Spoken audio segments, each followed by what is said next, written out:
Pertua untuk Majlis Pemimpin Murid Negeri Kelantan sesi 2026 adalah calon bernombor 13.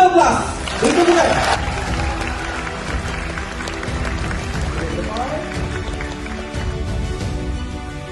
Assalamualaikum, salam sejahtera, salam Malaysia Madani, salam segerak searah mencipta sejarah. Pengetua mestilah mempunyai tagline di setiap sekolah.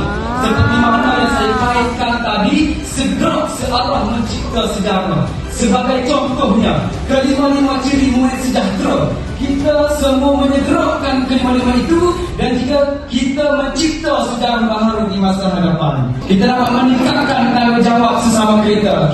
Kerana hadis Nabi ada mengatakan bahawa